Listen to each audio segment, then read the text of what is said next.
যে মনে করলে বাবা একটা সেকেন্ডে পৃথিবীটাকে লয় প্রলয় করে দিতে পারে, সেই ভগবান আজকের পা ধোয়াচ্ছে কেন? নিজে আচরি ধর্ম জীবের শিখায়, নিজে না করলে ধর্ম জীবকে শেখানো না যায়। এই কথাগুলো বাবা আমরা কীর্তনিয়ারা হরিবাসরে খুব বলি, কিন্তু ভালো করে বিচার করে দেখেন তো, যারা বলছে বাবা তাদের আচরণ যদি ঠিক না হয়, আমি যদি নিজে আমার পিতামাতাকে সম্মান না করি, আমি সাধুগুরু বৈষ্ণব দেখলে যদি নত না হই, আমি যদি নিজে কৃষ্ণ বলি না কাঁদি, তাহলে অপর কি আমার মুখ থেকে কথা শুনে কিছু শিখবে বলে মনে হয়? তাহলে সবার আগে নিজেকে তৈরি করতে হবে, তবে তুমি সমাজ শিক্ষা দেবে। আর এই মহাভারত বলো আর রামায়ণ বলো বাবা, এটা সবটাই কিন্তু সমাজ শিক্ষা। তৈরি হয়ে যাবে বাবা দেহের গঠন, মনের গঠন তৈরি হবে যদি তুমি মহাভারত পাঠ করে একবার হৃদয়ঙ্গ করতে পারো। তাহলে আমরাও বাবা সশরীরে যাব যুধিষ্ঠির মহারাজের মতো, সশরীরে স্বর্গবাস। কিন্তু আমরা বাবা পড়ি বটে, কিন্তু সেটা বাস্তবে আমরা ফলাতে পারি না। কিন্তু ভগবান কৃষ্ণ আজকের পা ধোয়াচ্ছে কেন? সমাজকে শিক্ষা দিল, ওরে কলিরজি আমাকে দেখে শিখে নে, তোদের দুয়ারে যদি সাধুগুরু বৈষ্ণব আসে সবার আগে পা ধোবার ব্যবস্থাটা করিস। কি মায়েরা, এই নিয়মগুলো আগেকার দিনে ছিল, এই এখনকার দিনে আমাদের মতো মেয়েরা আমরা আর বিশ্বাস করি না ওইগুলো। কেন জানো? যত টিভি সিরিয়াল দেখি আর তাদের মতো আচরণ হয়ে যায়। কিন্তু মনে রেখো মা, যদি দুবারে গুরুজন আসে সবার আগে পা ধোবার ব্যবস্থা করো। আর অনেকে বলবেন যদি গুরুজন না আসে, যদি বছরান্তর গুরুদেব না আসে, দেহ রাখেন, তাদের কি হবে? তাদেরও উপায় বলে দিয়েছে বাবা। যে যার ঘরের বাবা মা তো আছে, যে যার ঘরের শ্বশুর শাশুড়ি তো আছে, কৃপা করে আমি রোজ রোজ বলে যাচ্ছি না বা বৎসরে একবার চেষ্টা করো নিজের হাতে ওই বাবা মার দুটো চরণ যুগল ধৌত করিয়ে দিতে। কেন জানো? ভগবান বলছে যদি কেউ জীবিত ভগবানকে পূজা করতে পারে, তাকে আর নবদ্বীপ যেতে হয় না, বৃন্দাবন যেতে হয় না, হরিদ্বার, দক্ষিণ ভারত, পশ্চিম ভারত কোথাও যেতে হয় না। আমি সারা জীবন সেই ভক্তের দরজায় ভক্তি হয়ে যাই। নিতাই গৌর হরি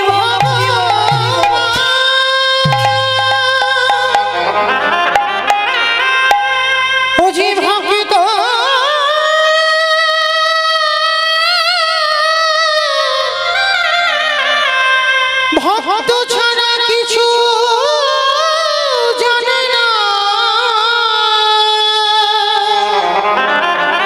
কৃষ্ণ তাই তো যুগে যুগে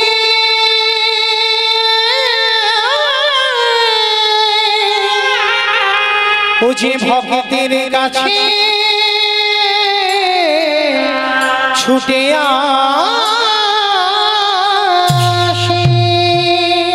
ভগবান সমাজকে শিক্ষা দেওয়ার জন্য আজকের পা ধোয়াচ্ছে। শুধু পা ধোয়ালো নয় বাবা, আরো একটা কাজ করেছিল। কি কাজ জানো? যত যত ভক্ত এসে প্রসাদ পেয়েছিল, কৃষ্ণ দয়াময় ওই প্রসাদের পাতাগুলো তুলে নর্দমায় ফেলেছিল। শুধু নর্দমায় ফেললো না বাবা, ওর ভিতরে আরো একটা কাজ করেছিল। যত যত ভক্ত প্রসাদ পেয়েছিল, আমার কৃষ্ণ দয়াময় ওই পাতা থেকে এঁঠোগুলো তুলে নিয়ে আমার ভগবান আজকে সারা গায়ে মাখছে।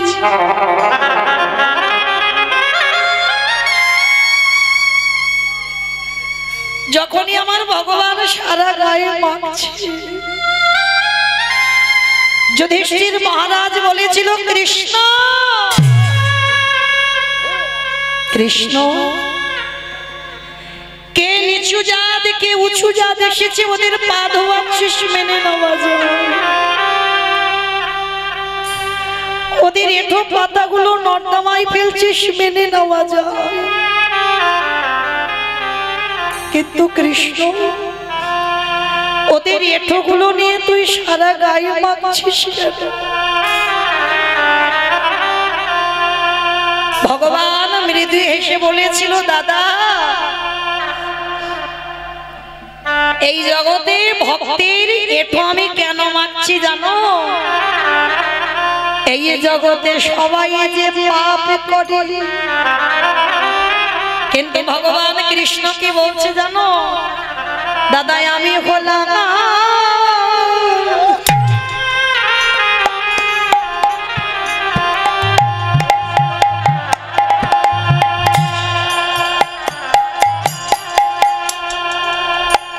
দাদা মহা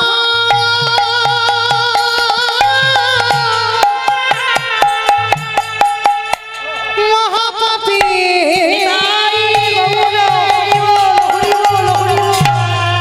এ জগতে সমানে পাপের বিচার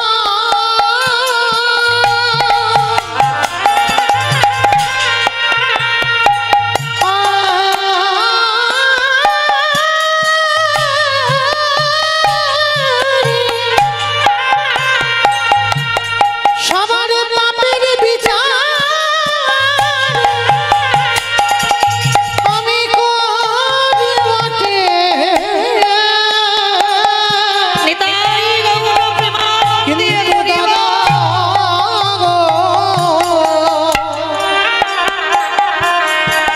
দাদা আমি হলাম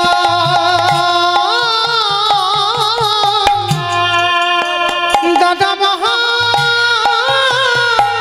পাপী আমার কৃষ্ণ দয়াময় এই জগতে সবার পাপের বিচার করে কিন্তু ভগবান বললেন দাদা গো আমার মতো পাপী আর জগতে কেউ নাই যুধিষ্ঠির মহারাজ বলছে কৃষ্ণ তুই নিজেকে বলছিস পাপী কি এমন পাপ করেছিস বলে দাদা আমি যে পাপটা করেছি এই দাপরেতে নয় করেছিলাম ত্রেতা যুগে রঘুপতি রামচন্দ্রের অবতার শিখি রাম অবতারে পাপ করেছিস কি পাপ বলে জানো দাদা আমি তো নিজের হাতে বিশ্বের সবার মনির ছেলে রাবণকে হত্যা করেছিলাম শিখি তা রাবণকে মেরে তুই রাম অবতারে পাপ করেছিস রাবণ তো ভালো লোক ছিল না কে গো মায়েরা রাবণ ভালো লোক ছিল না খারাপ লোক ছিল গো খারাপ লোক ভালো লোক বাবা সব মাথার গেছে কীর্তন শুনে শুনে কি করে ভালো লোক হবে যে ভগবানের বউ চুরি করে সে কোনোদিন ভালো লোক হয়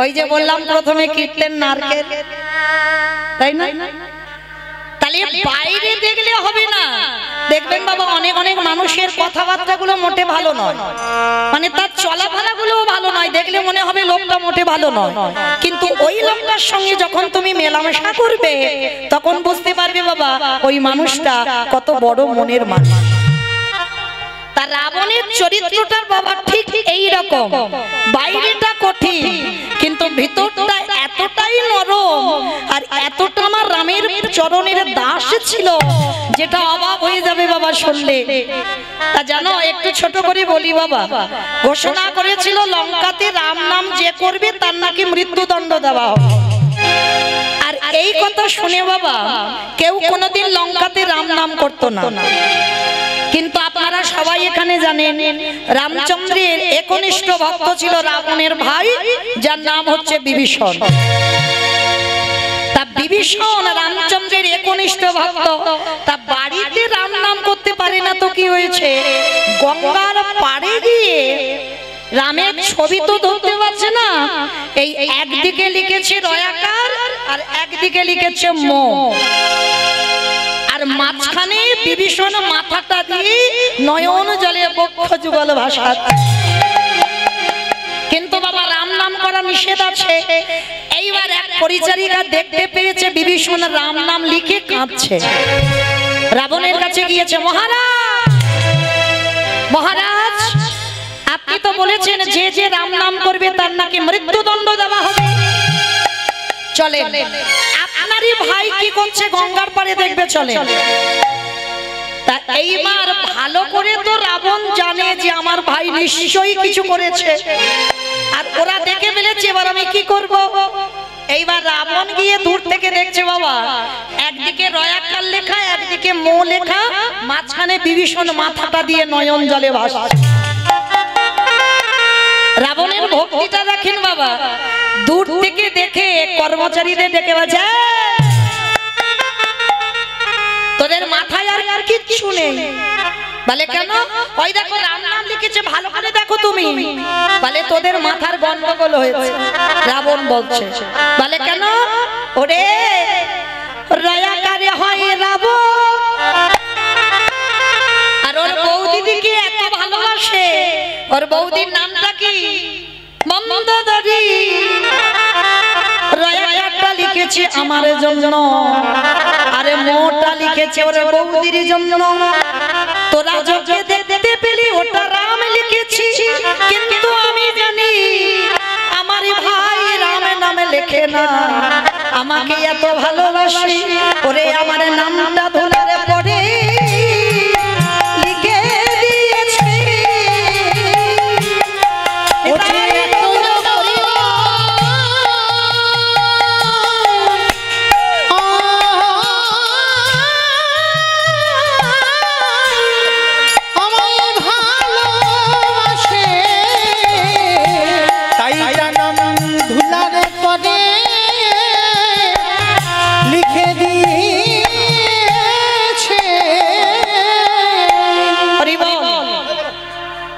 দাদা যদি পিছনে ওইগুলো না দেন তো খুব ভালো হয়। দেন না, দেন না। হরি বল, অপরাধ নিও না। তো বাবা তা রাবণের কতটা ভক্তি দেখেন, কিন্তু করলে কি হবে? সবাই বুঝতে পারলো ঠিকই তো রয়াকারে রাবণ হয় আর মতে মন্দোদরী হয়। মানে গন্ডগোল করে ঠিক পাকিয়ে বুঝিয়ে দিল রাবণ, কিন্তু একদিন আর বোঝাতে পারলো না বাবা। যেদিনে রাতের অন্ধকারে বিভীষণ ওই রামচন্দ্রের ছবিখানা হৃদয়ে ধরে কাঁদে, সারা রাত খারামে বলে কাঁদে। আর একজন গিয়ে রাবণকে খবর দিয়েছে, মহারাজ সেদিন তো গঙ্গার ঘাটে রাবণ মন্দোদরী লিখেছিল, আর আজকে তোমার ভাই কি করছে দেখবে। বাবা আজকে তো নাম লেখেনি, গোটা ছবি নিয়ে কাঁদছে। এইবার রাবণ কথা শুনে গেছে, দরজাটা খুলেছে, খুলে দেখছে বাবা ভাইয়ের বুকে রামচন্দ্রের ছবি। এবার তো আর কিছু বলতে পারবে না। এবার সবার সামনে রাবণ পিছন দিকে গিয়ে সজোরে একেবারে ভাইয়ের বুকে লাথি মেরেছে।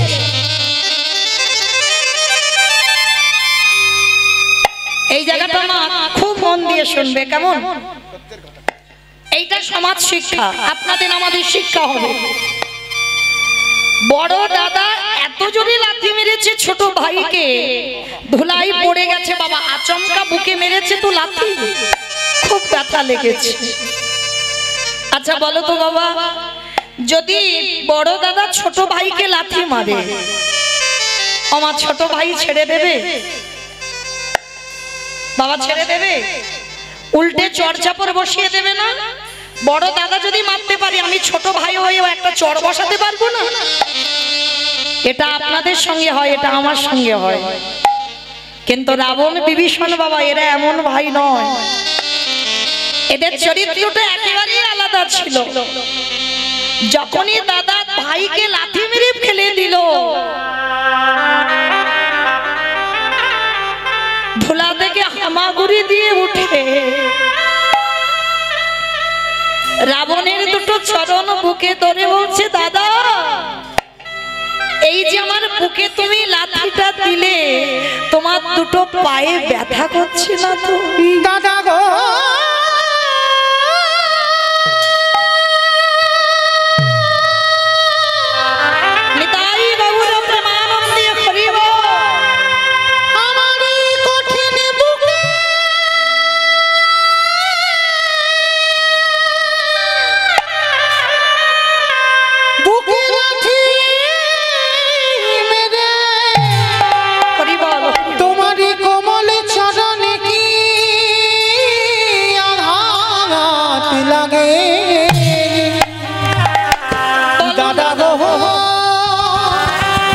একেবারে বলো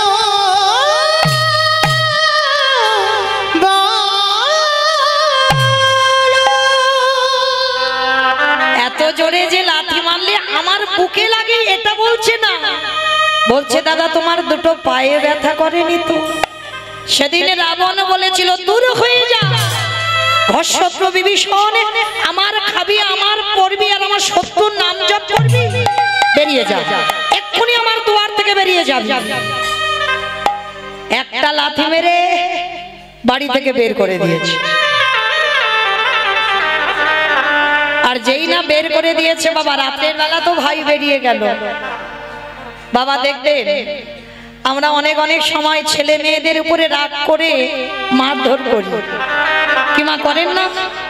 আচ্ছা, সন্তানকে মারবার পর, বকবার পর আধা ঘন্টা পরে মনটাই কষ্ট হয় না? যে বাবা মা মারে সেই বাবা মা আবার বুকে টেনে আদর করে। তাহলে রাবণ ভাইকে লাথি মেরে কষ্ট পায়নি? সারা রাত রাবণ ঘুমাতে পারেনি গো, শুধু মনের ভিতরে বাজছে কখন একটু পরিষ্কার হবে আর একবার আমার ভাইয়ের কাছে গিয়ে দেখা করে আসা।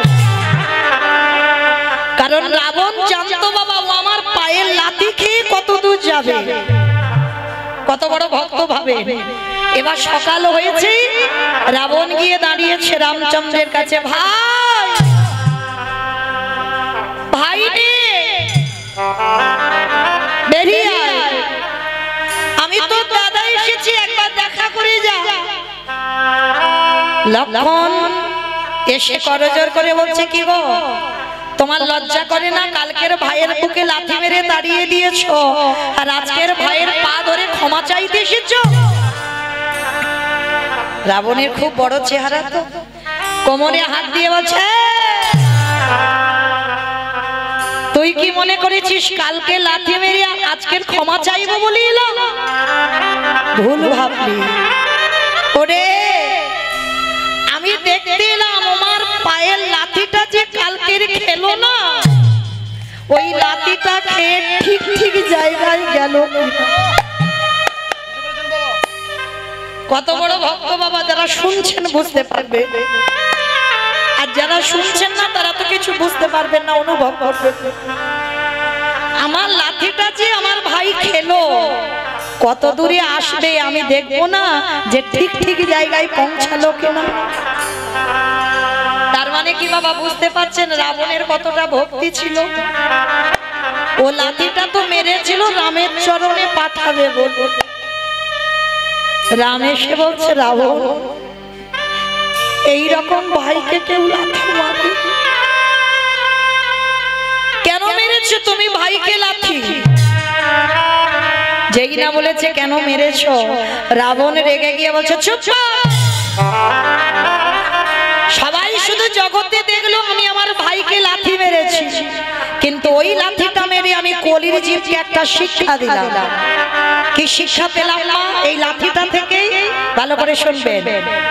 রাবণ কলির মানুষকে শিক্ষা দিল ভাইকে লাথি মেরে।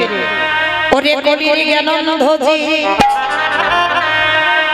তোদের সবাইকে একদিনে লাঠি ঝাঁটা খেতে হবে, সবাইকে খেতে হবে বাবা।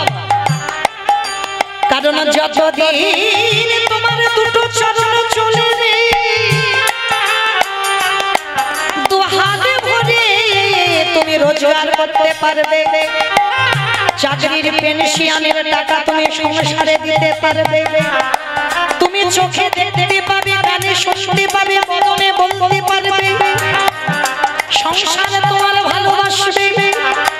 কিন্তু যেদিন আর তোমার চলার শক্তি থাকবে না, যেদিন তোমার দু হাত দিয়ে রোজগার করতে পারবে না, সেদিন তুমি সংসারে আবর্জনা হয়ে যাবে, যেদিন তোমার 10টা ইন্দ্রিয় শিথিল হয়ে যাবে, যেদিন বিছানায় পড়ে পায়খানা প্রস্রাব করবে, এই সংসার তোমায় দোতলা থেকে তোমার নিচের তলায় নামাইবে, যেদিন তুমি পায়খানা করে বিছানায় পড়ে থাকবে, এই সংসারে তোমার একদিন ভালোবাসবে, দুদিন ভালোবাসবে, 15 দিন ভালোবাসবে, জোরে 1 মাস ভালোবাসবে, তারপরে লাঠি ঝাঁটা দেবে। রাবণ বলল কলির জ্ঞানন্ধ শিশুকালে কৃষ্ণ ভজে কৃষ্ণ পাবার আসে, যৌবনকালে কৃষ্ণ ভজে আসে বানায় আসে, বৃদ্ধকালে কৃষ্ণ ভজে জমের তলাশে, সময় থাকতে থাকতে যেজনে গোবিন্দ চরণ আকারে ধরতে পারে, তাকে তো সংসারে আরে কোনোদিন লাঠি ঝাঁটা খেতে হয়।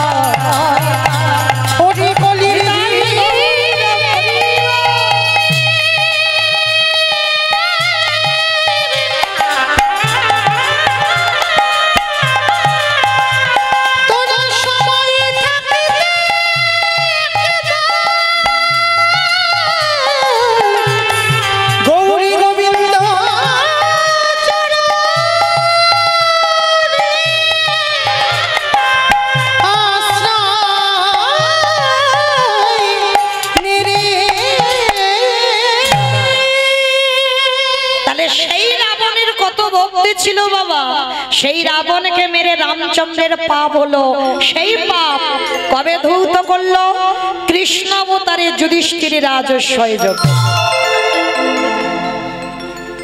আমাইরা যেখান থেকে এসেছিলাম আবার সেখানে ফিরলাম তো, মনে পড়ছে? যারা শুনছো তাহলে দেখো, কৃষ্ণ হয়ে রাবণকে যে মেরে রাম পাপ করেছিল, সেই রাম অবতারে পাপ কৃষ্ণ অবতারে খণ্ডন করছে। কি করে? রাজস্বয় যজ্ঞে আজকের ভক্তদের চরণ যুগল ধৌত করে। তাহলে বাবা এইটুকু শুনে কি শিখলাম? আমরা মানুষ মাত্রে তো পাপ করব, ভগবান যদি পাপ করে আমরা করব না? আমরা তো পাপ ফেললেই অপরাধ। তাহলে অপরাধ যারা করে ফেলেছি বা আছি অপরাধী হয়ে, একটা সাধুগুরু বৈষ্ণব পেলে চরণ যুগল ধৌত করাও। তাও যদি না পারো, বৈষ্ণবদের এঁঠো পাতা একটু পরিষ্কার করো। তাও যদি না পারো, ওই ভক্তদের এঁঠো একটু ভালো করে গায়ে মেখে নাও। আর যদি নিতে পেরেছো, কোটি কোটি জন্মের অপরাধ থেকে মুক্তি পাবো পাবো পাবো। তাই কৃষ্ণ দয়াময় যজ্ঞের দরজায় দাঁড়িয়েছে। অগ্নিদেব, পবনদেব, বরুণদেব, ইন্দ্র, ইন্দ্রাণী, ব্রহ্মা, সাবিত্রী, শিব, দুর্গা সব পরপর লাইনে আছে। আর কৃষ্ণ বাবা পা ধোবায় আর যজ্ঞের ভিতরে ঢোকা। এমন সময় জগৎ জননী মা দুর্গা আমার বাবা ভোলানাথকে ডাকছে, প্রাণনাথ এদিকে এসো, এদিকে এসো। কি ব্যাপার পার্বতী, তুমি ডাকছো কেন? চলো এবার আমরা পা দুটো ভালো করে ধুইয়ে নিয়ে কৃষ্ণ ধুইয়ে দেবে। বাবা ভোলানাথ হেসে বলছে, পার্বতী তোমার মাথা ঠিক আছে তো? কৃষ্ণ পা ধোবে আর আমাদের মতো পাপীর পা দুটো বাড়িয়ে দেব? শোনো, তোমার যদি এত ধোবার ইচ্ছা হয় তো তুমি লাইনে দাঁড়াও। তা পার্বতীকে লাইনে দাঁড় করিয়ে রেখে বাবা ভোলানাথ আড়ালে বেলাইনে চলে গেছে। আড়ালে, যেখানে প্যান্ডেলের বাইরে। আর আড়ালে গিয়ে ভোলানাথ কি করেছে জানো? কৃষ্ণের চোখে ধুলো দেবে বলে আড়ালে গিয়ে বাবা মা দুম করে একটা কুকুর। কেন কুকুর হলো? জগতে যত পশু পাখি আছে বাবা, কুকুরের থেকে প্রভু ভক্ত আর কেউ হবে না। এবার আড়ালে কুকুর রূপটা ধারণ করে, আর কৃষ্ণ তো হেড হয়ে পা ধোয়াচ্ছে, আর পায়ের মাঝখানটা ফাঁকা মতো দেখেছে। আর ভোলানাথ পিছন থেকে গুটি গুটি করে এসে সবে মাত্র পায়ের ফাঁক দিয়ে মাথাটাকে, আর যেই না মাথাটা দেবা, একেবারে কৃষ্ণ দুটো হাঁটু নিয়ে কুকুরের কানের কাছে। এইবার দেখ কেমন লাগে। আর যত কানের কাছে চেপে ধরে, কুকুর কি করবে? কেউ কেউ করবে না? বারবার কুকুর চিৎকার করছে, কৃষ্ণ ছেড়ে, কৃষ্ণ ছেড়ে, কৃষ্ণ ছেড়ে। বলে ছাড়বো বলে ধরি নাই। হে বৈষ্ণব গোসাই, ও হে বৈষ্ণব গোসাই, তোমার মতো বৈষ্ণবের দুটো চরণ ধোলে বোধহয় কম হতো। তাই তো কৃপা করে করুণা করে আমার জন্য এক্সট্রা দুটো জুড়ে দিয়েছো। আমা বুঝতে পেরেছো? শিব ঠাকুরের কটা পা? দুটো পা। আর কুকুরের 5টা পা 4টে পা, তাই তো? তাহলে ভগবান বলছি রাবণকে মেরে যে আমি পাপ করে আছি, তোমার মতো বৈষ্ণবের 2টো পা দেওয়ালে আমার কম হতো, ওই জন্য তো তুমি কৃপা করে আরো এক্সট্রা 2টো জুড়েছ। এবারে দাও দাও চলো তুমি বাড়াইলা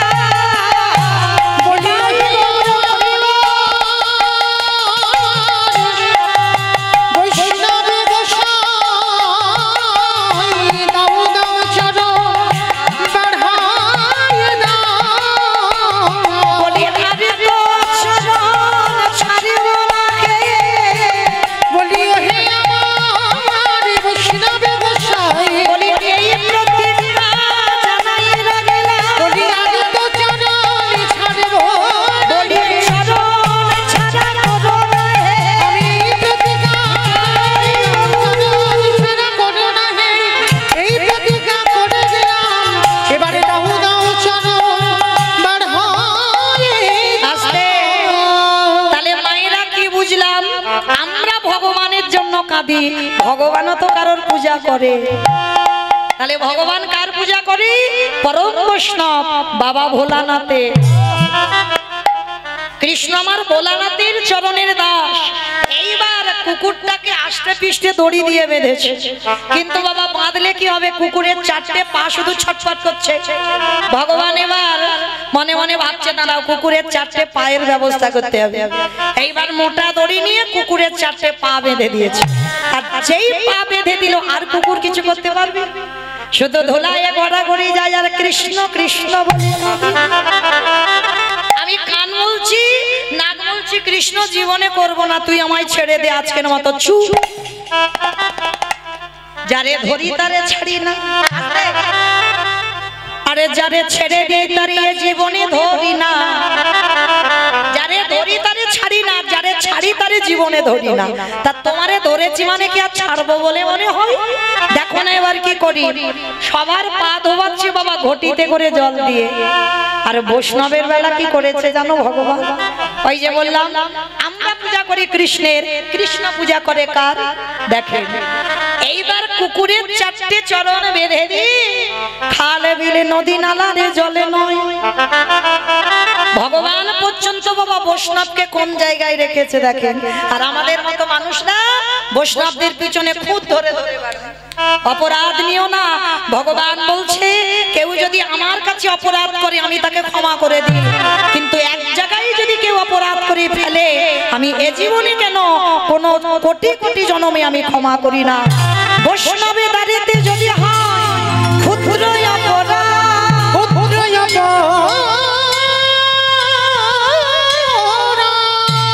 মহা মহা ভজনে পড়ে যায়।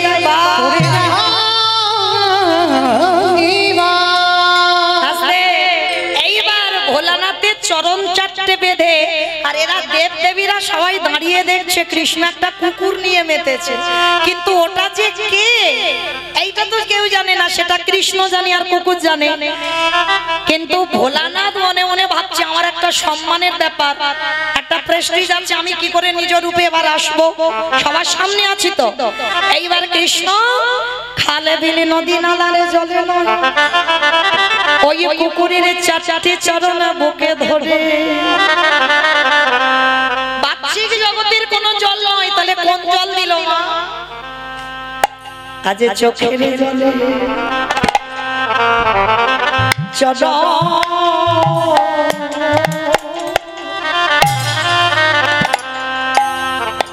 চরণ ধোয়া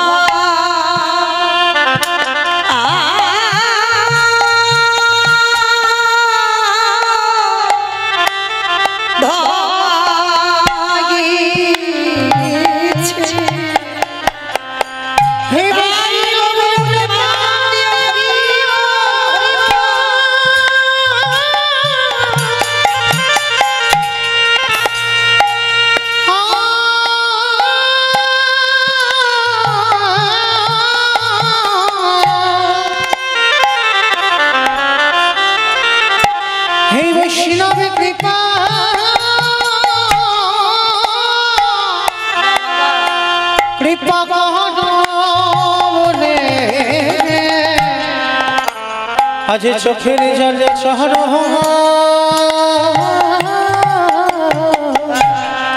চরণে ধোয়াইছে। সেদিন আমার পরম বৈষ্ণব ভোলানাথ প্রতিজ্ঞা করেছিল, কৃষ্ণ রে এই যে রাজস্বাই যজ্ঞে তোরে চোখের জল আমার পায়ে পড়িল, আমার পায়ে পড়িল। কৃষ্ণ রে ওরে কৃষ্ণ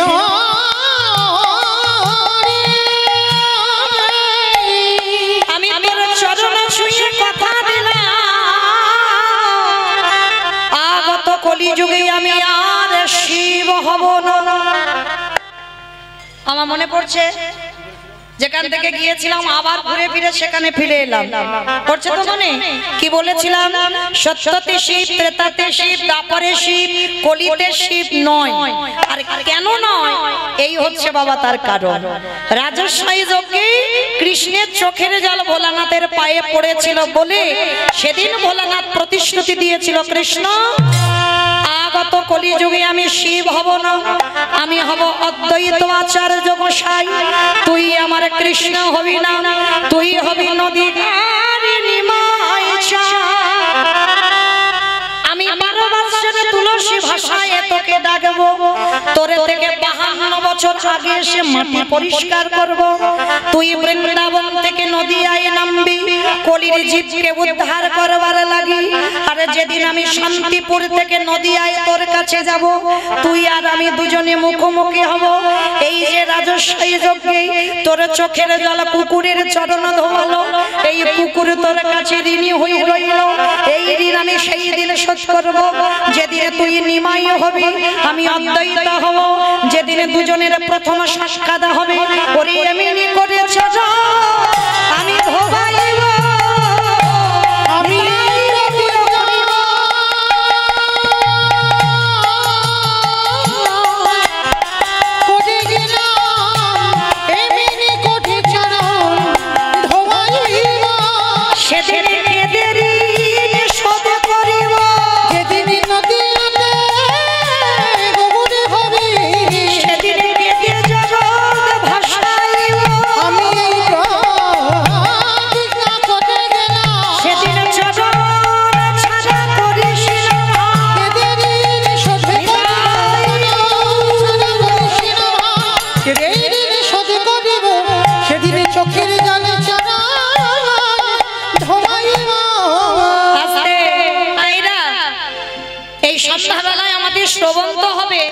কারণ নববিধা ভক্তিতে বলছে বাবা আগে শ্রবণ পরে বলছে কীর্তন।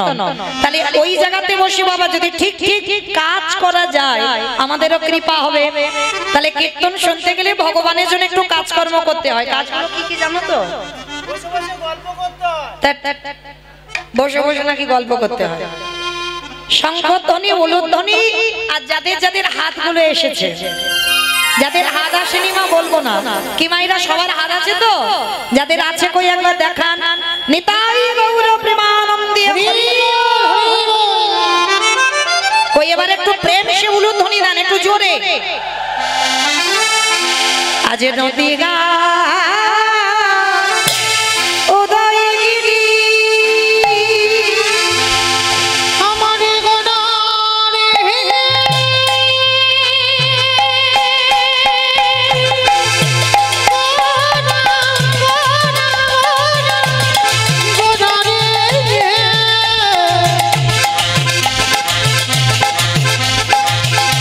আমারে গোরা গোরা গোরা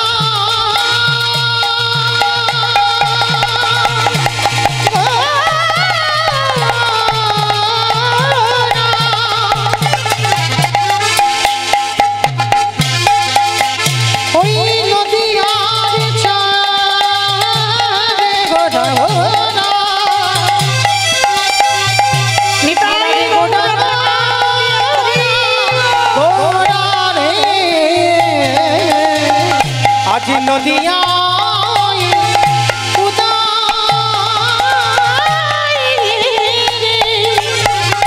আর পূর্ণ চন্দ্র আমার গৌর হরি আজ কৃপা করি হইল উলুধ্বনি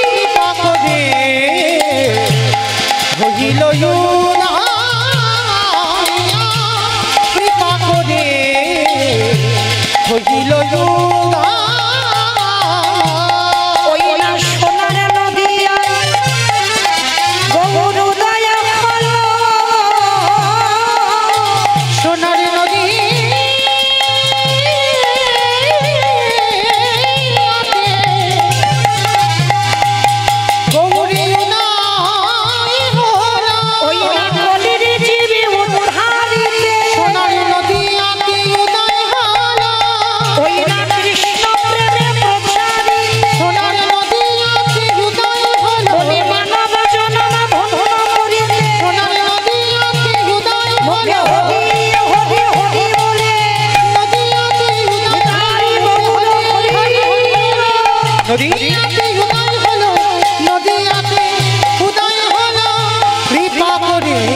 হইল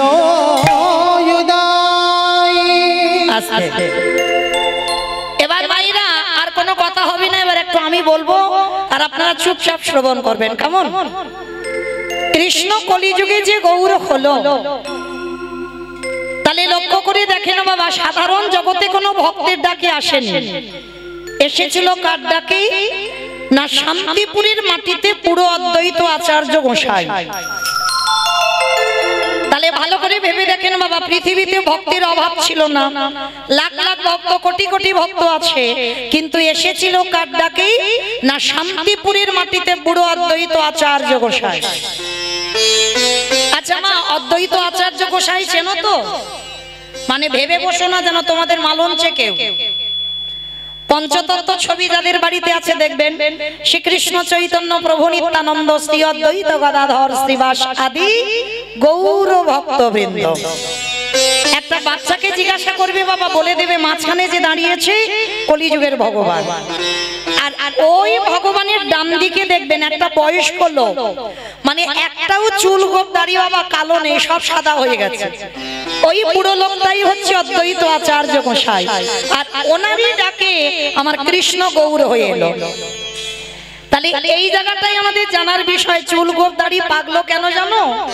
আমার মহাপ্রভুর থেকে 52 বছরের বড়, মানে এক দুদিনের বড় নয়, 52 বছরের বড়। তার যিনি 52 বছরের বড় হবে বাবা, তার তো চুল গোপ দাড়ি পাকবেই।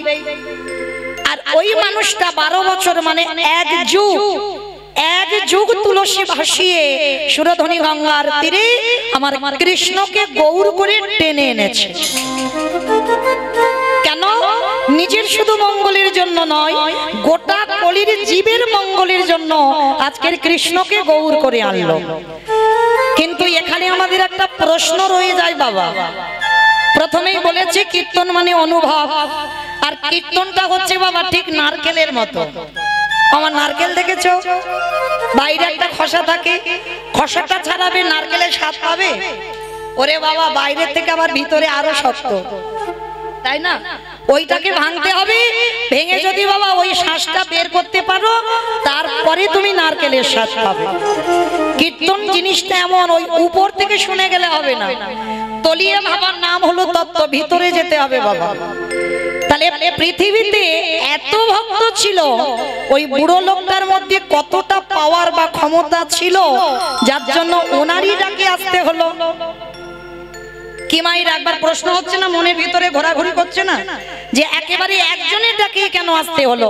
নিশ্চয়ই তো কোনো ব্যাপার আছে বা ঘটনা আছে। ঘটনা তো অবশ্যই আছে, না হলে এত ভক্ত থাকতে একজনের ডাকে এলো কেন? আবার একটা দুটো দিন নয়, 12 বছর তুলসী ভাসিয়ে ডাকতে হলো। তিনি কে জানো? যার একটা নাম হচ্ছে বাবা মৃত্যুঞ্জয়। আমাইরা মৃত্যুঞ্জয় কোন ঠাকুরকে বলে গো? কালী ঠাকুর। কালী ঠাকুর, কালী ঠাকুর, শিব ঠাকুর। শিব ঠাকুরের একটা নাম হচ্ছে মৃত্যুঞ্জয়। কেন মৃত্যুঞ্জয় বলা হলো? সত্য, ত্রেতা, দ্বাপর এই 3 যুগে আমার বাবার মরণ হয়নি, একই শিব। আর ওই বাবা কলিযুগের মাটিতে হয়েছে অদ্বৈত আচার্য গোসাই। এইবার আমাদের জানতে হবে বাবা, যে এই যে কলিযুগের মাটিতে অদ্বৈত হলো, শিব নয়। এই যে কাল আর পরশু, যেমন পরশু দিন আমাদের ব্রত, কালকের অনেক ব্রত করবেন। কি জানো একটা ব্রত আছে না? জন্মাষ্টমী। হাই ভগবান নাকি জন্মাষ্টমী দেখেছ, মানে কত উপবাস করে, ওই জন্য মনে আছে জন্মাষ্টমী কালকে। আমার কালকে কি গো? হ্যাঁ, শিব চতুর্দশী। এই যে শিব চতুর্দশী ব্রত কালকে যারা যারা করবে, ওমা একবার একটু দেখিয়ে দাও তো কতজন করবে, একবার হাতটা তুলে। ওমা হাত ওঠে না কেন? হাত উঠছে না? আচ্ছা বেশ, যে কজন তুলেছেন ওতেই হবে। কিন্তু আচ্ছা, এই যে শিব চতুর্দশী ব্রত কেন করব? কেন করব? স্বামীর অমঙ্গলের জন্য। স্বামীর মঙ্গলের জন্য, তাই তো? আর ওইদিকে আমার যে কয়েকটা দাদা ভাই তুলেছে, তাহলে কিসের জন্য করবে? বউয়ের মঙ্গলের জন্য। হিসাব পড়ে আছে। আমরা যদি স্বামীর মঙ্গলের জন্য করি, আমার দাদা ভাই বাবা ঠাকুর যারা করবে তারা বাবা স্ত্রীর মঙ্গলের জন্য না, সবটাই ভুল। সে বাবা সেই দক্ষ রাজা 27টা মেয়ে, চাঁদের 27টা স্ত্রী করেছিল। স্বামীর ক্ষয় রোগ হয়েছিল, দেবগুরু বৃহস্পতি অভিশাপ দিয়েছিল গুরুপত্নী হরণ করার অপরাধে, যে চাঁদের ক্ষয় রোগ হবে।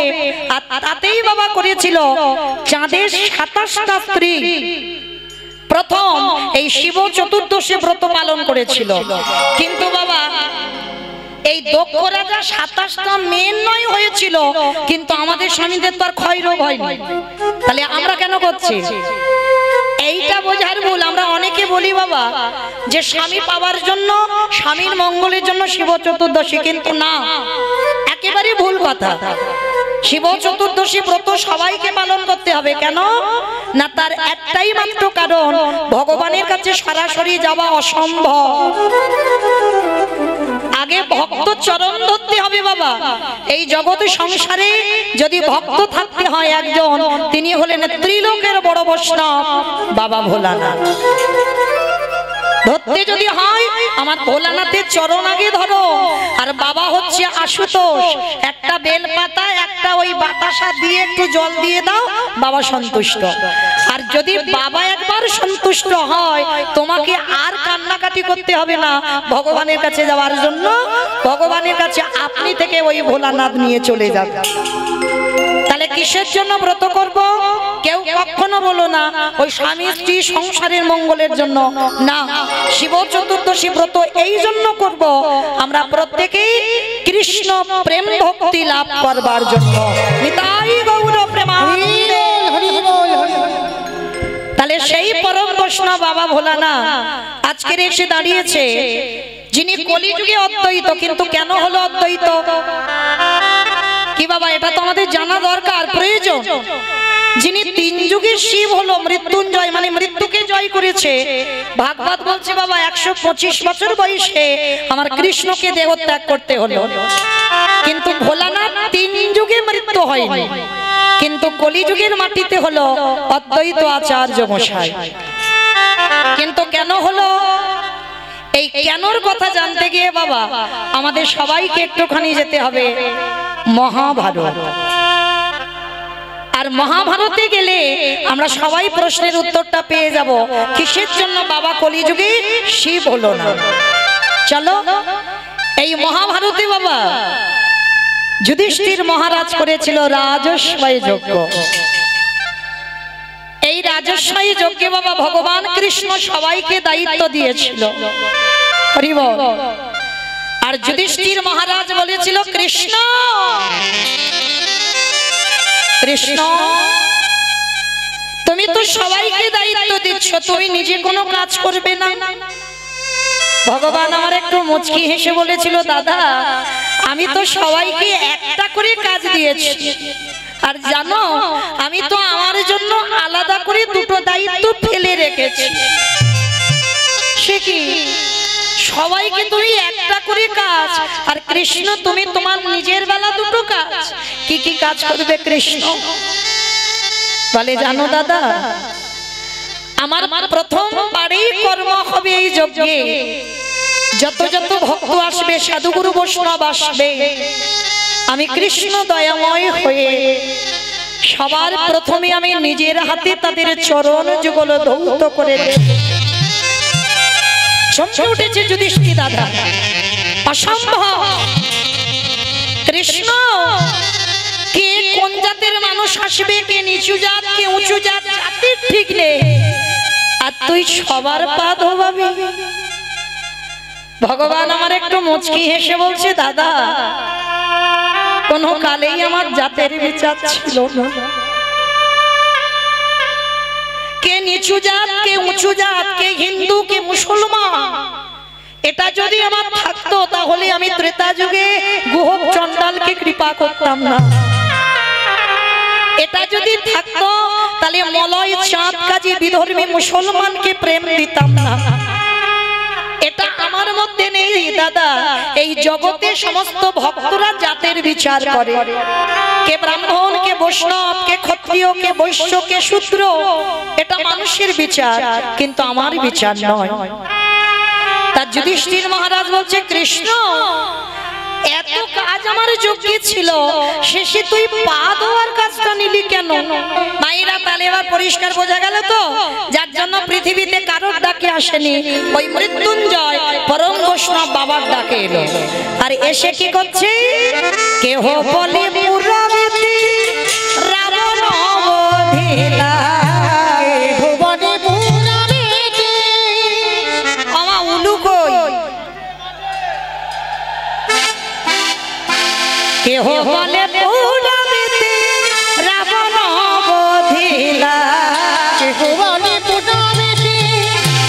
আমার গোরা,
শ্রীরাধার ভাবে গোটায় অবতার, শ্রীরাধার ভাবে গোটায় অবতার, শ্রীরাধার ভাবে গোটায় অবতার, শ্রীরাধার ভাবে গোটায় অবতার।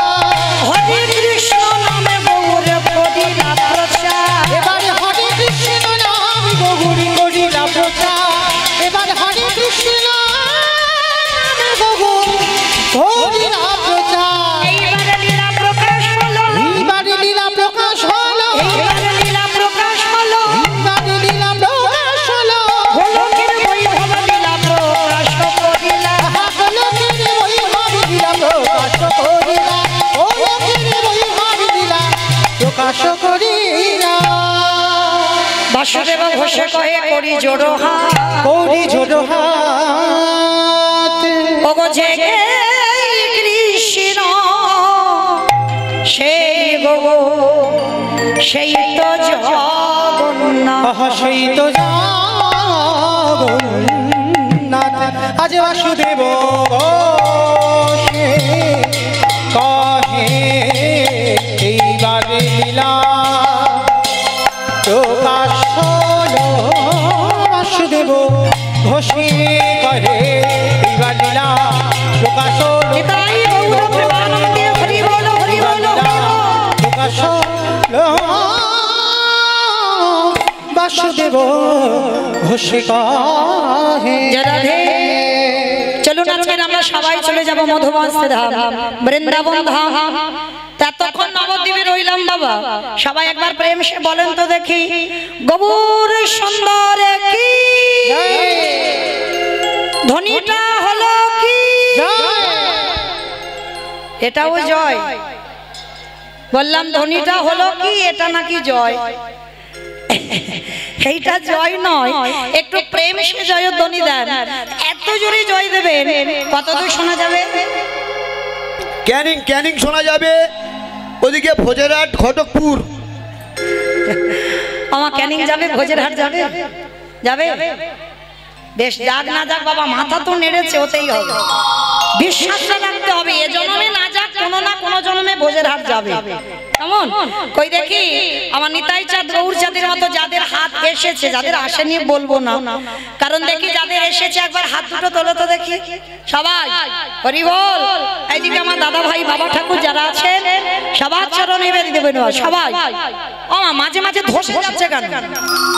এই ধসা রোগটা ভালো নয়। তোলো তোলো দেখি, তোলো সবাই একসঙ্গে বলবে কেমন?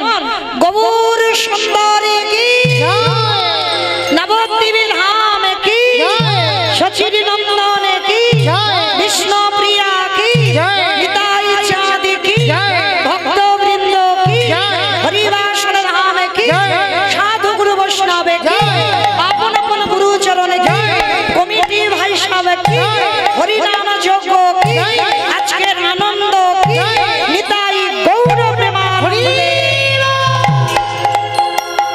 আমার হাতটা একটু ব্যথা করলো না, কিন্তু একটা ব্যায়াম হয়ে গেল সন্ধ্যে সন্ধ্যে। চলো এবার যাই একটা ভজন গাইতে গাইতে।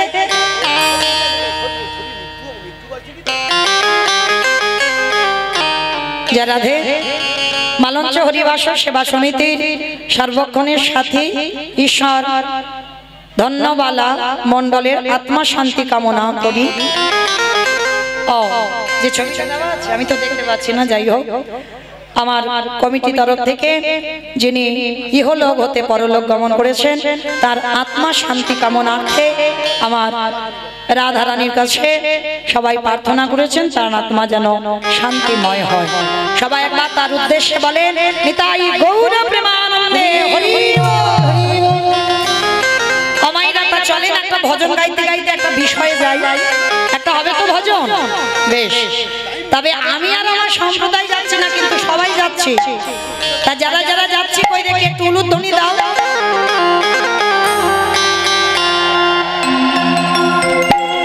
রাখালি রাজা বলে রে কোথায় বৃন্দা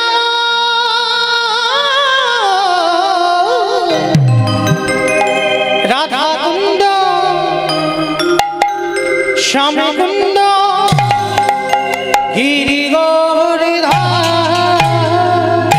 রাখালি রাজা বলে দিলে কোথায় বৃন্দাবন রাধা কুন্দ শ্যামে কুন্দ গিরি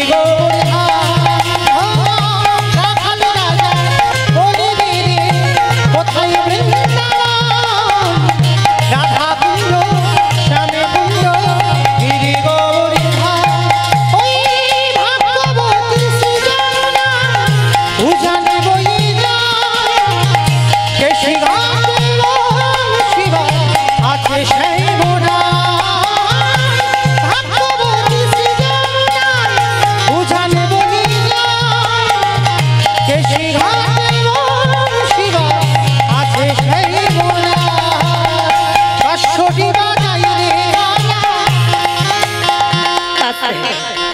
আমা আমি আর আমার সম্প্রদায় যাচ্ছি, আর কেউ যাচ্ছে না। হ্যাঁ? সবাই যাচ্ছি তো? যারা যারা যাচ্ছি আর একবার এই কান মুলে বলছি মা কালী দিব্যি আর বলবো না।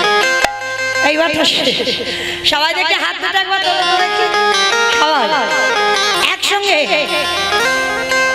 তাই এবার ক্যামেরাগুলো একটু ঘোরাও, শুধু আমায় তুলো না কেমন? কারণ আমার সঙ্গে সঙ্গে তো ওদের দেখতে হবে কার হাত উঠেছে কার ওঠে। সবাই একসঙ্গে তালে তালে করো, তালি দেবে কেমন? ভাগ্যবতী সুজনা উজানে বই যায় কেশি ঘাটে শিবা আছে সেই মোড়া ভাগ্যবতী সুজনা উজানে বই যায় কেশি ঘাটে শিবা আছে সেই মোড়া বাঁশুরি বাজাই কাহলা বাঁশুরি বাজাই বাঁশুরি রাধা রানী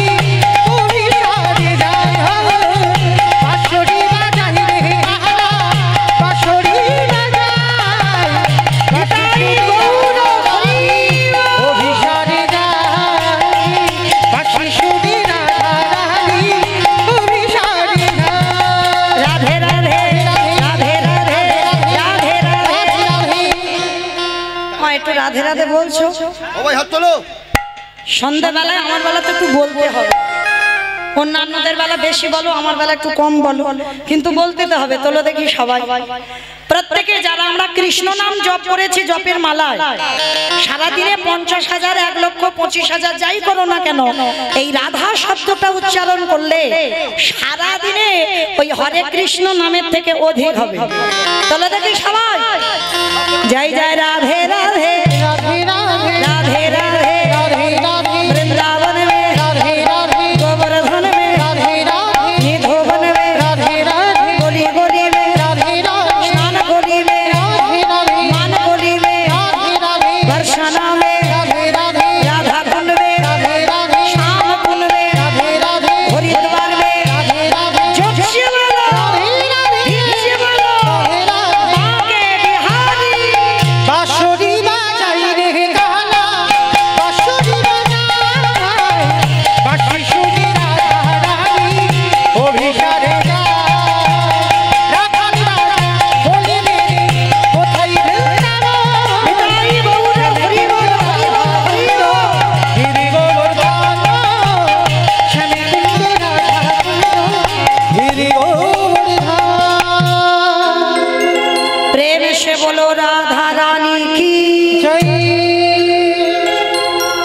বাবা ধ্বনিটা ঠিক হলো আপনারা বলেন, আমি বলবো না। হলো কি?